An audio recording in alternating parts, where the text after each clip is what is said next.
When Clara asked me for a divorce for the third time because of her first love, I agreed. And yet, she was the one who hesitated. Are you sure? This isn't a game.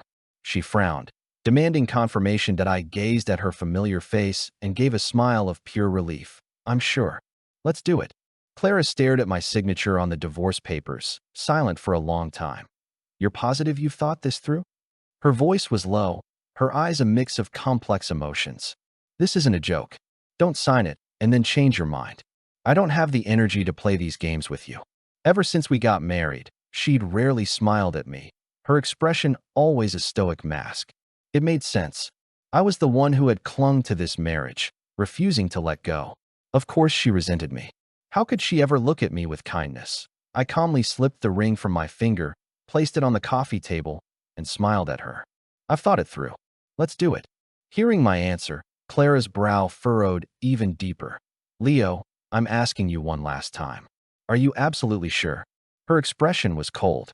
I knew her repeated questions weren't out of concern, but a warning not to back out. After all, I'd heard from her first love himself that as soon as we were divorced, they were moving abroad to start a new life together. But seeing her so determined, I felt a wave of relief. The old me would have never let go, no matter what. But now, I finally could. Clara. I took her hand, saying her name one last time. Her eyes flickered. If you can't bear to, before she could finish, I took off her wedding ring for her. Clara was speechless and I tossed the pair of rings into the trash can with a sense of release. 3 years ago, I had put that ring on her finger with a heart full of passion. 3 years later, I was the one to take it off. With that, this chapter of my life was officially over. We're done, I said. When I married Clara, I had no idea who Julian Croft even was. I believed our meeting, our connection, our life together was all some beautiful twist of fate. It wasn't until Julian showed up after our wedding that I realized what a cruel joke it all was. I've heard so much about you from Clara. She always said you and I look alike. Now that I'm finally back from Europe, I had to come and meet you, Julian said, acting instantly familiar. Hi, I'm Julian Croft, a friend of Clara's. Thanks for taking care of her these past few years. I just stood there, stunned, letting him speak words that felt like a declaration of ownership. His handshake was so strong it left my hand red, but I barely noticed. Clara warmly welcomed him, even opening the rare Oregon Pinot Noir I had bought as a gift for my own father and pouring a glass for Julian. As he took the glass, his fingers brushed against hers. She pulled her hand back quickly, but not before I saw it. It's been years, but you still remember my favorite wine. You mentioned it on that trip we took. You said its aroma was unforgettable. I always remembered, she replied. They went back and forth, reminiscing about a past that was theirs alone. A past that didn't include me. Standing in the doorway, I was an outsider in my own home. I suddenly realized my marriage was in crisis. That night, Clara and I had our first real fight. She couldn't understand my panic and insecurity, dismissing it all as me being unreasonable. My anger grew, and I grabbed her wrist, demanding answers. You and Julian were high school sweethearts. You were each other's firsts. You kissed. You dated. You swore you'd get married in a country where divorce was illegal. Why didn't you tell me any of this? Why did you hide it? Clara, what the hell am I to you? She yanked her hand away, annoyed. She didn't even bother to explain. She just brushed me off with that careless attitude of hers. Leo, if I wanted something to happen with Julian, it would have already. Can you please not be so sensitive? I should have known then that our marriage wouldn't last. But I held on to a sliver of hope, trying to make it last one more day, then one more. My love for her was real, so real I couldn't pull myself out. I couldn't imagine what I'd become if I lost her. But reality proved I was only fooling myself. Was it that my love wasn't deep enough? Or was it that I could finally see, with clear eyes, that she wasn't worth holding on to anymore? Whatever it was, if I had understood then that a clean break is better than a slow bleed, I never would have dragged this out for so long. Now, Clara looked unwell. She probably felt that me being the one to end it was a blow to her pride. But whatever her reason, it didn't matter anymore. Let me know when you want to go to the courthouse. Give me a call beforehand, and I'll make time. With that, I turned to leave. To my surprise, she chased after me, blocking my path. Leo, what kind of trick are you playing now? You see, even at this point, she thought my agreeing to the divorce was some kind of scheme. What scheme could I possibly have? I just wanted to let her go. And let myself go. I sighed, pulling my arm from her grasp. Don't worry, I'm serious this time. After the divorce, I won't bother you and Julian. And even if you decide to move abroad, I'm not going to be stupid enough to follow you there. Move? What move? Clara looked completely lost. Maybe my agreement had thrown her for such a loop that she'd forgotten. But I couldn't be bothered to explain. Go back inside, Clara. I gestured. I should go. Her eyes were red as she stared at me. Why did you suddenly agree this time? She asked. I'm tired, I said, my voice flat. Because of one dinner? One dinner? She actually remembered. If it weren't for that dinner, she wouldn't have kept bringing up divorce. And yet, I was the one who had been hurt that I had gone to the market early, excited to make a special candlelit dinner for our anniversary. I had a gold necklace ready, a gift I wanted to put on her myself. What did I do wrong? I had put so much effort into that special moment, my heart full of anticipation. All I got in return was a text. Julian has a fever. I have to take him to the hospital. Won't be home tonight. Everything wasted. Staring at the table full of food, I couldn't understand what I was missing that Julian had done. My phone lit up with a message from a friend. Happy anniversary, man. I know you're probably in the middle of a romantic dinner and won't see this, but wanted to wish you the best. You're one of the happy ones. The message, placed next to my solitary figure, was brutally ironic. Clara came back the next day. She saw the table of food, was stunned for a moment, then started to lecture me. Didn't I tell you not to wait for me? You made all this food for no one. It's all wasted. The anger that had been simmering inside me finally exploded. We fought fiercely. For the first time in our marriage, I swore at her. Clara was so furious she slapped me across the face. It was just one dinner.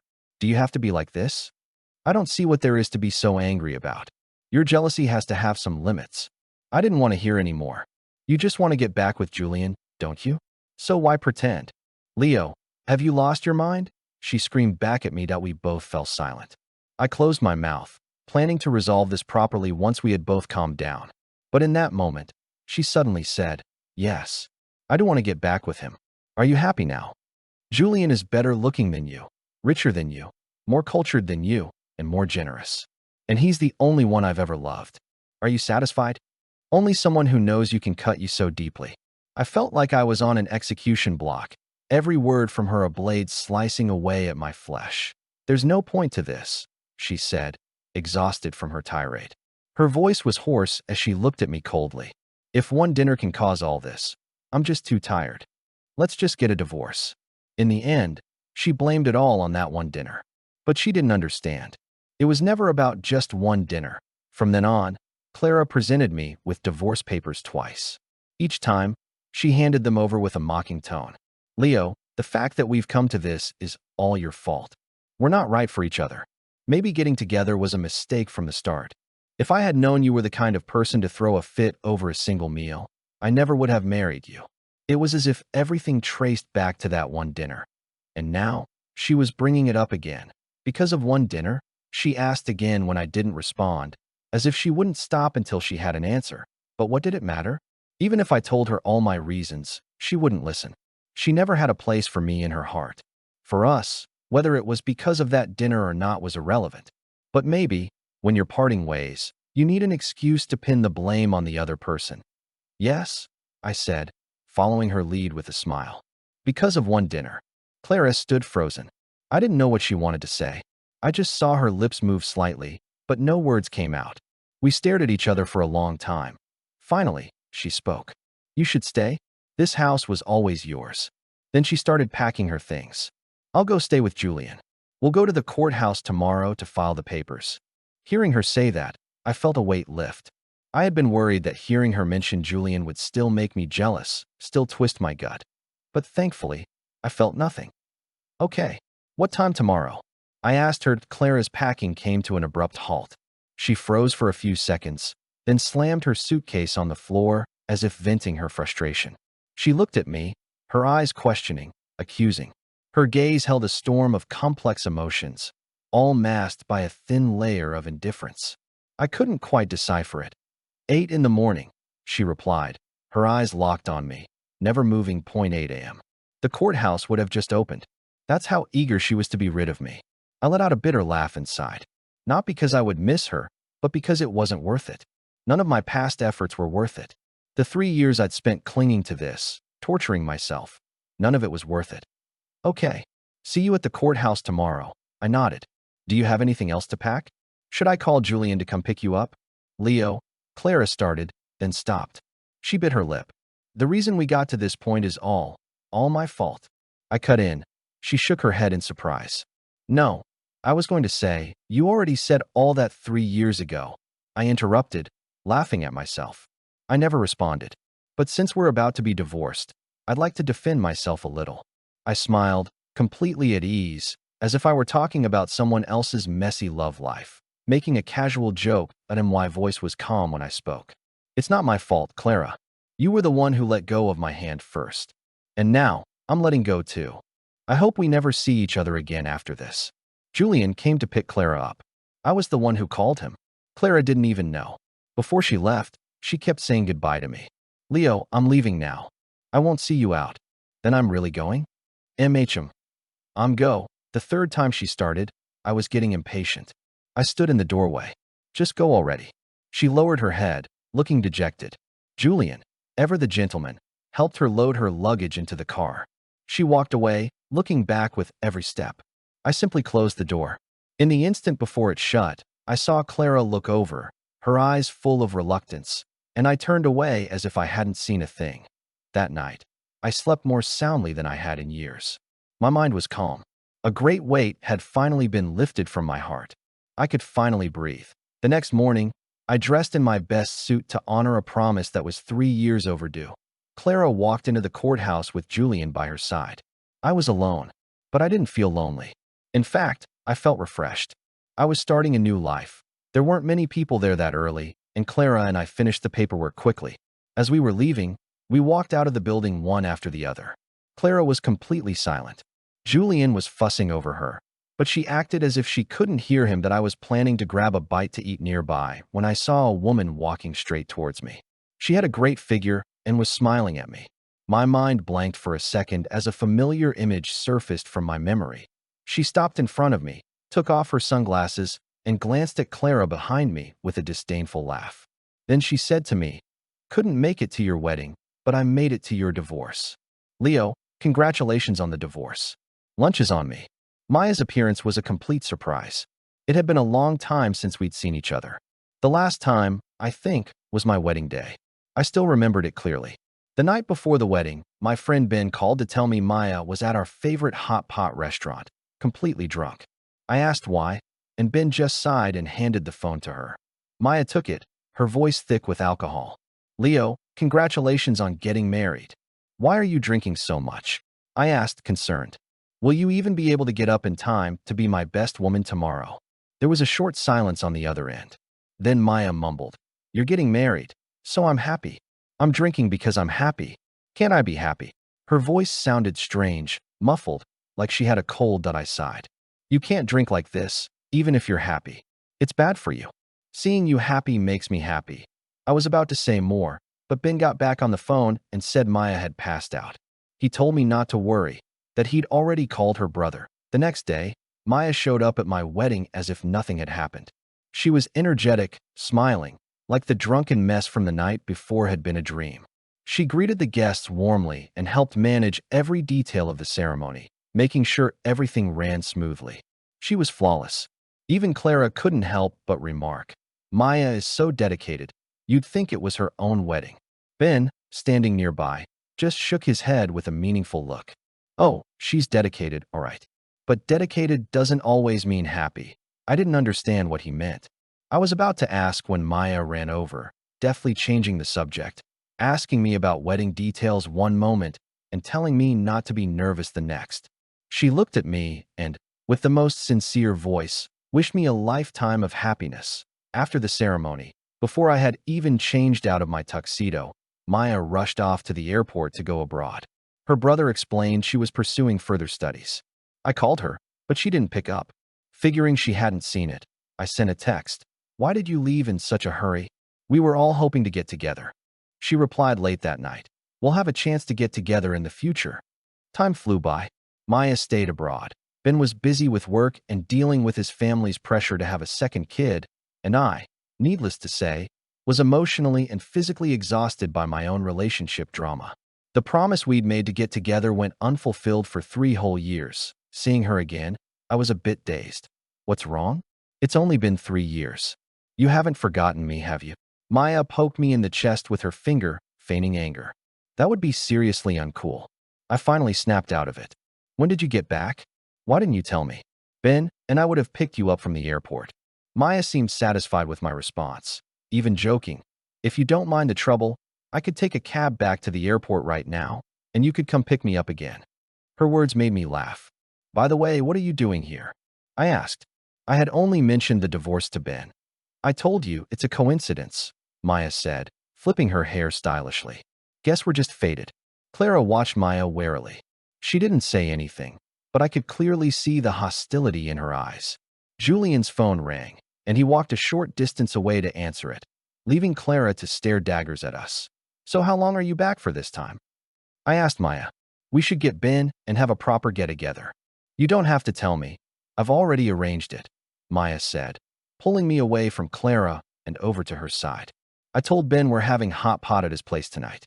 I even made sure he got a non-spicy broth. But for now, you're taking me to breakfast. Why would you eat non-spicy broth? Leo doesn't even like it. Why are you dragging him into it? Clara suddenly interjected. The world went silent. Maya and I both turned to look at Clara. Even Julian, still on the phone, heard the commotion and glanced over. Clara looked embarrassed, turning her head to avoid my gaze, but Maya was intrigued. She decided to confront her head-on. You sure like to stick your nose in other people's business. You're divorced, yet you're still trying to control what he does. Hey, Ms. Ellison, in what capacity are you doing that, exactly? Maya's mocking laugh made Clara feel deeply insulted. The divorce isn't final for 30 days. We're not officially divorced yet, she retorted through gritted teeth. Clara had a point, technically. But what difference did 30 days make? When we were fighting before, she herself had said, You think you're so great. If the divorce process wasn't so complicated, I would have left with Julian ages ago. If we were being technical, she should be more eager to get the divorce certificate than I was. Oh, so you're saying you don't want to get divorced anymore? Why don't you ask the guy on the phone over there if he agrees to that? Maya fired back. She stood in front of me and continued. This is hilarious. You don't want a divorce so you can have it both ways? We're both women, so stop putting on this deeply in love act for me. You're giving phonies a bad name. Maya always had a sharp tongue. I used to tell her she needed to be more careful with her words, that not everyone would tolerate her attitude, and she'd get herself into trouble. She would just pat her chest dismissively. I don't bother people who don't bother me. But if someone dares to step on my toes, I'll bury them. Ben would just smile and say, It's good to be a woman. We men can't be so direct. We have too much to consider. 3 years later, she hadn't changed a bit. After her tirade, Maya glanced at me furtively. She knew I didn't like it when she talked like that. But today, for the first time, I found it strangely satisfying. It feels like from the moment we're born, we're saddled with expectations. Men should be deferential to women. Men should be magnanimous. I had tried so hard to be rational in my failed marriage. But it was exhausting. All these constraints had bound me tight. I was like a caged bird thrown into the sea, unable to make a sound. Now, someone was standing up for me, venting my frustrations, setting things right. It felt good. Julian hung up the phone and walked over to Clara's side. It was obvious he had heard the argument between her and Maya, but had chosen to ignore it. He said to Clara, Hey, something urgent came up at work. I have to go. I can't give you a ride. What are you talking about? Clara looked at him in disbelief, but Julian didn't give her a chance to respond. He just turned and hurried away. Oh dear. The real husband divorced you, and now the side piece has run off too, Maya said, feigning shock as she covered her mouth. You poor thing. Clara's face turned beet red. I had never seen her so humiliated. It was always her embarrassing me, throwing tantrums in any setting, disparaging my family at gatherings, listing my faults in front of my friends. I had never complained once. But now, I didn't have to be that person anymore. Maya, don't think I don't know what you're up to. Clara's veins bulged as she yelled. Wow, you can read minds now? You seem so wary of me. Go on, guess what I'm thinking. Am I planning to slap you to let off some steam? Or am I planning to snatch your ex-husband while he's available? Maya finished by provocatively leaning closer to me. You. Me what? You cheated and you think you're in the right? You have the nerve to stand here and argue? I suggest you go home and pour a gallon of oil in a pan, just to see what splashes more, the oil or your audacity. Clara was furious. You're insane. Clara, watch your mouth. Don't curse, I said sternly. Clara looked at me, stunned. She was just cursing at me. I didn't hear that. I heard you just now. Clara was so choked up she couldn't speak. Maya smirked triumphantly.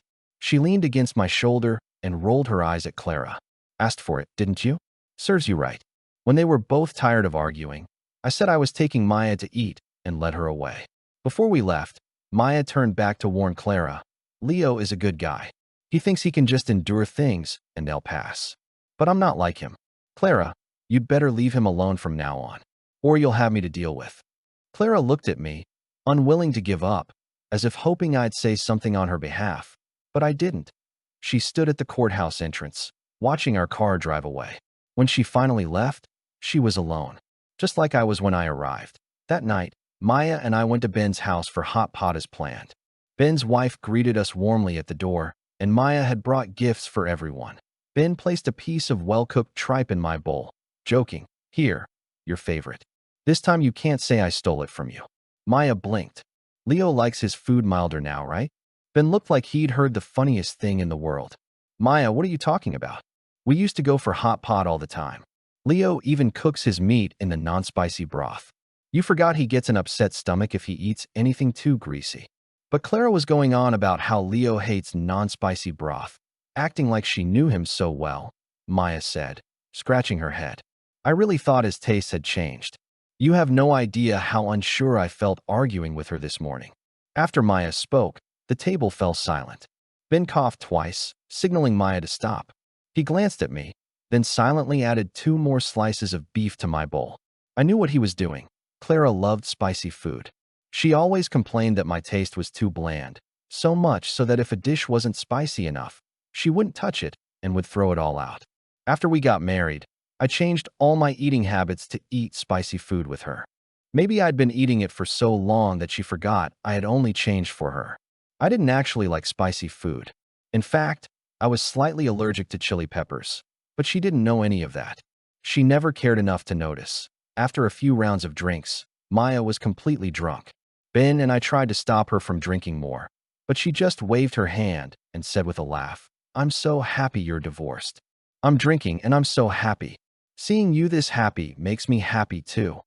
It was the exact same scene as when I got married 3 years ago that I sighed and poured her a glass of water to help her sober up. You were happy when I got married, and now you're happy that I'm divorced? Maya didn't answer, just kept giggling. The first time, she was pretending to be happy.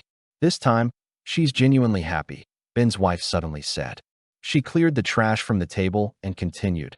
Looks like you're all about done. It's getting late. Leo, you should take Maya home. Ben and I can clean up here. Oh, okay.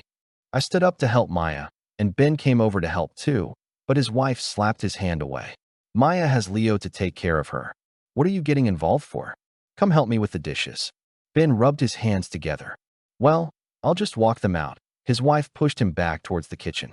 Stop getting in the way. You have no awareness at all. Ben and I looked at each other and laughed awkwardly. His wife walked me to the door and patted my shoulder. Drive safe. Be careful on the road. Will do. I took Maya to her place. Her older brother came to the door. Seeing Maya in such a state, he didn't ask a single question. He just took her from me and asked if I wanted to come in for a bit. I declined. We chatted for a moment, and then I went home. The next day around noon, there was a knock on the door. I opened it to find Clara standing there. What is it? I asked. I forgot some things here. I came back to get them, she said. Help yourself. I stepped aside to let her in. She took 2 steps inside, then froze. All of this, you don't want it anymore? Clara's head was down, her hands at her sides clenched into fists, knuckles white from the pressure that I followed her gaze. It was a pile of junk I'd thrown in the trash can. Most of it held memories of our past. But I didn't need them anymore. Right? I don't want them. I did some cleaning this morning. The place looks much tidier now. I explained. Clara stood with her back to me, her shoulders instantly tensing. She was silent, just standing there. After a long while, she slowly knelt and began picking things out of the trash one by one. There were the matching bracelets we'd given each other when we first started dating, the pottery we made on a date, the drunken, I love you card she'd drawn for me on our wedding night, and all the little trinkets I'd bought to match her tastes. These things I once treasured were now worthless. You couldn't even get a few bucks for them at a pawn shop. It was ironic, really. I had poured everything I had into this relationship, only to be outdone by a single glance from her past lover. I was like a gambler who had lost everything. If you don't want them, can I have them? Clara turned to look at me, forcing a smile. Is that okay? This version of Clara didn't look beautiful. She looked pathetic.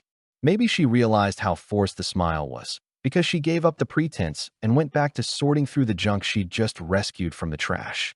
If you want them, take them. It'll save me a trip to the dumpster, I said calmly. Clara looked up, her eyes glistening with what looked like tears. You really don't want them? She asked again. What? You don't want them either now? Then just leave them there. I'll take them out with the trash later. No, I want them. I want all of them. Can you find me a bag? I'll pack them up and take them. There are trash bags under the coffee table. Get one yourself, I said, pointing vaguely before heading into the kitchen to start cooking. A little while later, I turned around to plate my food and saw Clara sitting on a stool, just staring at me. She looked like she'd lost her soul. It was bizarre that I called her name twice before she snapped out of it and gave me an apologetic smile. I remember you used to always be busy in the kitchen, trying to find ways to make me happy. Seeing you cooking just now, it felt like we were back in the past. We were so happy then. Clara, I cut her off. You said you came to get your things. Did you get them? She paused before answering. Yes, I got them. You didn't forget anything else? I don't think so. Oh, I washed my dishes, filled a bowl with rice, and sat down. Is there anything else? Clara hesitated, then suddenly asked, would you mind if I stayed for dinner? I looked at the oyster sauce, lettuce, and steamed fish on the table and felt confused. This wasn't her kind of food at all. Why would she want to stay and eat food she didn't like with a person she didn't like? Sorry, I only made enough for myself, I said without a trace of pity. Clara understood the dismissal in my words. Sorry, am I bothering you? Yes. She fell silent. You can go now, I prompted. Clara gave a bitter laugh. In such a hurry to get rid of me? I thought for a moment, then replied, yes. You barely have a word to say to me anymore. How strange. To hear those words coming from her mouth. It used to be me complaining about her silence. Clara looked at me, dejected. She studied my face for a couple of seconds before she sadly picked up her bag of trash and turned to leave. At the door, she suddenly turned back, as if she'd made a decision. Actually, the day I gave you the divorce papers, it wasn't because she didn't get to finish. Maya had arrived. Wasn't because of what? Maya asked, walking up to me with an interested look. Clara frowned, annoyed. What are you doing here? Wow, hilarious. Maya shot back with an eye roll. What are you doing here? You? We really can't avoid each other. They went back and forth, deadlocked, until Clara finally softened. She said goodbye to me and left. Why are you eating so early? Maya asked, sitting down in a chair. My brother was just saying he was going to invite you over to our place for dinner. I smiled. Want me to get you a bowl? Sure, Maya said, propping her chin on her hand and smiling at me. It's been a while since I had your cooking. I got her a bowl of rice. Maya ate with gusto. You're such a good cook. Whoever ends up with you is going to be so lucky. She shoveled another mouthful of rice as she spoke. Maya never held back her praise. Whenever I was feeling down in the past, she was the one who provided emotional support, listing all my good qualities and telling me not to lose heart. I always felt at ease with her. Can't say about the future, but you're the lucky one right now. I joked back. Maya's eyes curved into crescent moons. I want to be lucky in the future too. How about I just marry you? She said, her hands cupping her face as she looked up at me. You'll have to remarry someone eventually, and my family is nagging me to get married. So why don't we just team up? Then I'd be lucky every day. She said it with a teasing tone, just like she always did. But when I met her gaze, I saw a fire in her eyes. This wasn't a joke. That I froze for a moment. Maya was the first to look away. She suddenly burst out laughing, though it sounded a bit forced. I'm just kidding. Did I scare you? When Maya lies, She bites her lip uncontrollably. She couldn't hide these little tells from me. Even though she was trying to mask it with a smile, I already knew the truth. Why are you so quiet? Did I really scare you? Maya looked at me, worried. I'm sorry. I was just trying to joke around. I went too far. Please don't be mad at me. Even if we can't be a couple, we can still be friends, right? I knew all too well how much it hurts to compromise for someone else's sake. Maya kept smiling, but I could clearly see the corners of her eyes turning red. Maya, don't say any more, I said.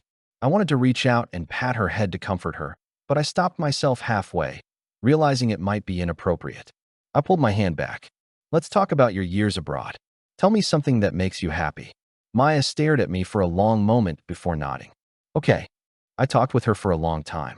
We talked from sunrise to sunset, from sunflowers to the stars in the sky.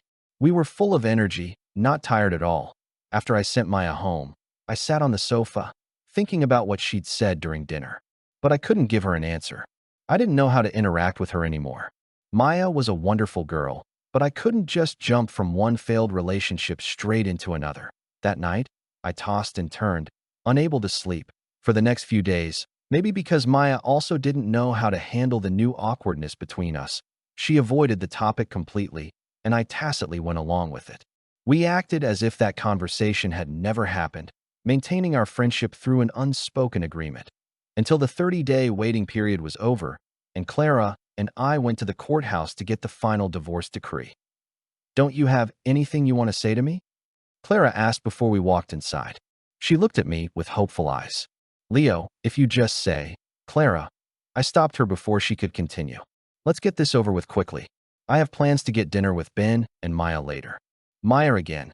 Clara's mood instantly soured. That's right. I nodded. Is there a problem with that? Clara's brows knitted together tightly. Are you divorcing me because of Maya? I laughed. You forgot. You were the one who asked for the divorce. That was just an accident. An accident? Can you really use the word accident to describe matters of the heart? But I didn't want to argue about it. Whether it was intentional or not, she had asked for a divorce 3 times, each time for Julian. I was tired, I was fed up. Agreeing to the divorce was a mutual decision. There was nothing wrong with it. What's the point of talking about it now? I patted her on the back, urging her forward. Let's go. I have plans. Leo, how did we end up like this? What do you mean by that? We're one step away from the final decree. Are you going to tell me now that you still have feelings for me? I teased. Clara struggled for a moment. Finally, she lowered her head and mumbled. Me? Still have feelings for you? How is that possible? I knew Clara's personality. She would never admit she was wrong. Just like now. But that was fine. It saved me the trouble of arguing. Then let's go, I said. Soon enough, we had the divorce certificates in our hands. From now on, Clara and I were no longer connected. Before leaving, she couldn't help but call out to me. If I had never given you those divorce papers, would you still have brought it up?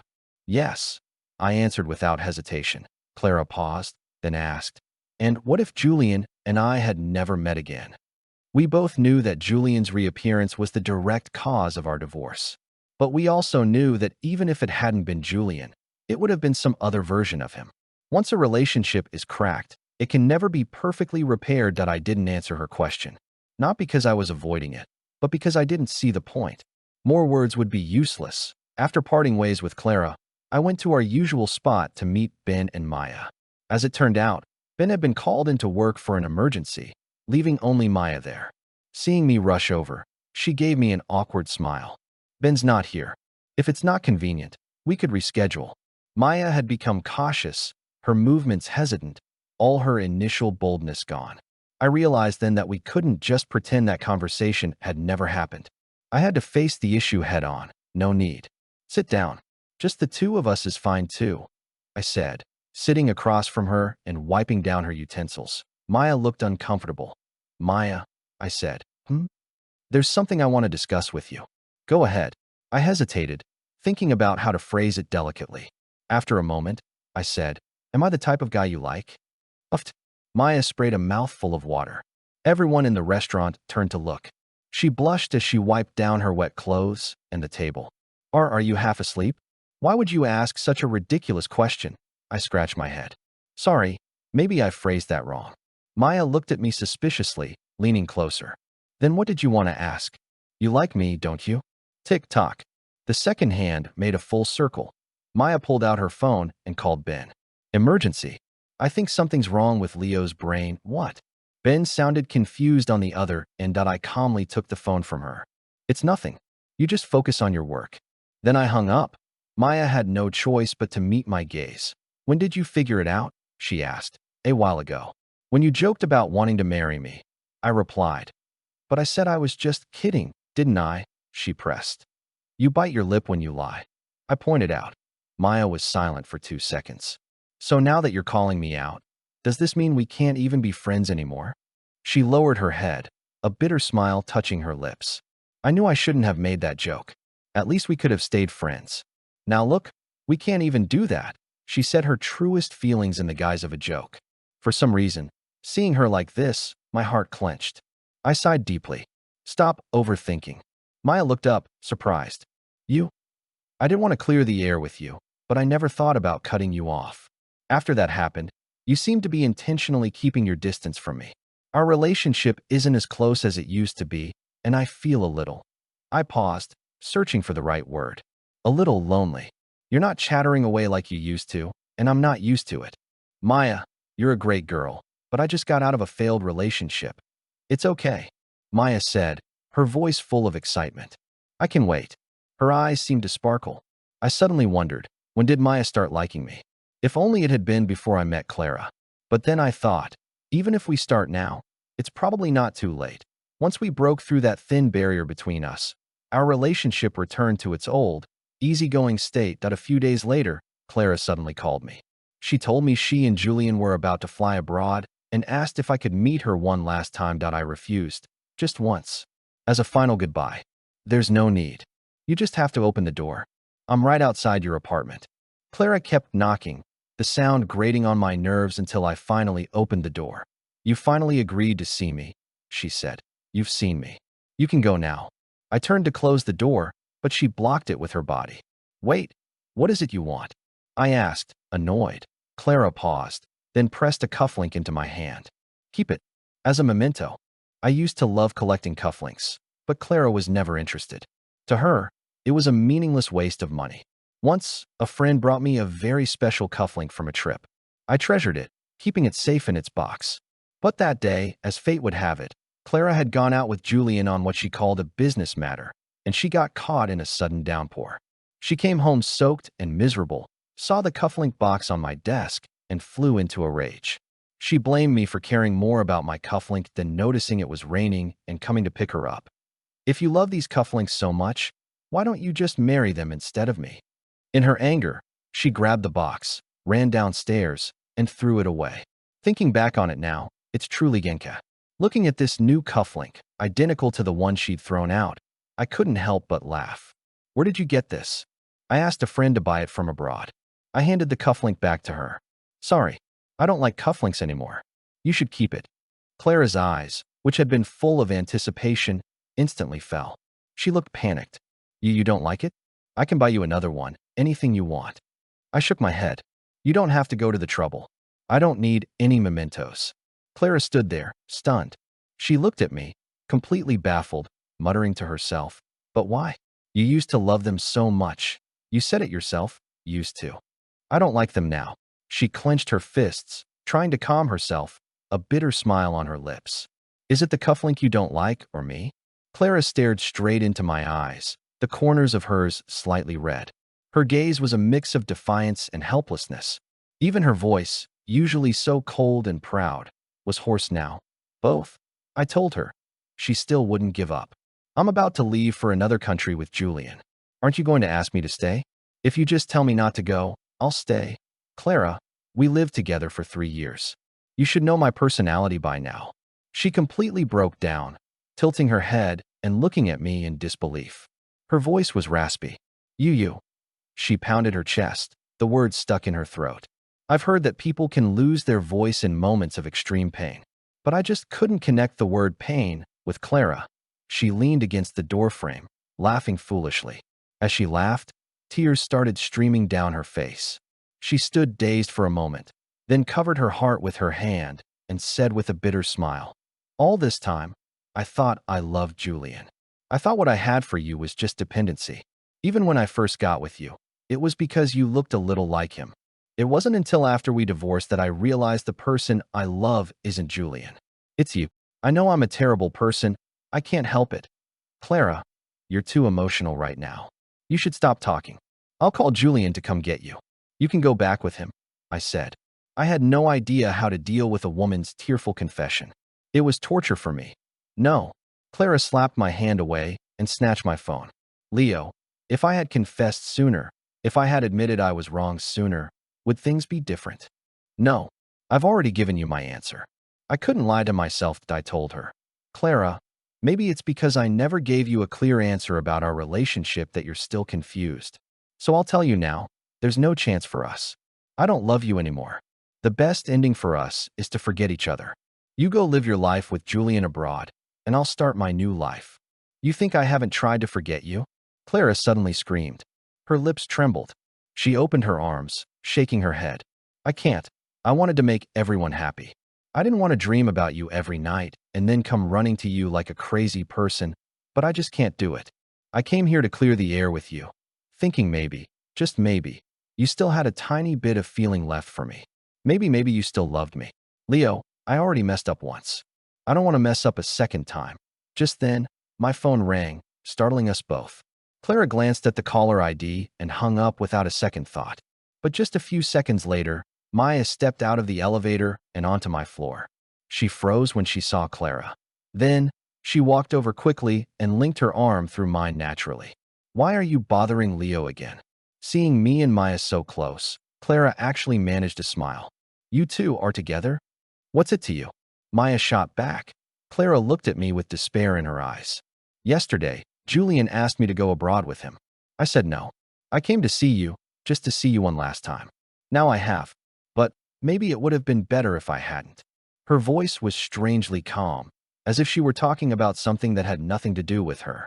But her eyes betrayed her. Clara turned unsteadily and pressed the elevator button. "I brought this all on myself. It was my fault. I deserve this." The elevator arrived. Clara stepped inside, stubbornly wiping away her tears. She waved at me, forcing a smile. "Leo, I'm going." It was the same way she had said goodbye when Julian picked her up to move out. But this time was different. I could hear it. This time, she was really leaving. The knot in my heart finally loosened. I pulled Maya into a tight hug. She was confused, patting my back gently. "What's wrong? Are you not feeling well?" I shook my head and smiled. "Maya, thank you." The sky was clear, and the sun slanted through the window, casting our shadows long across the floor. I hoped the rest of my days would be just as peaceful and happy as this.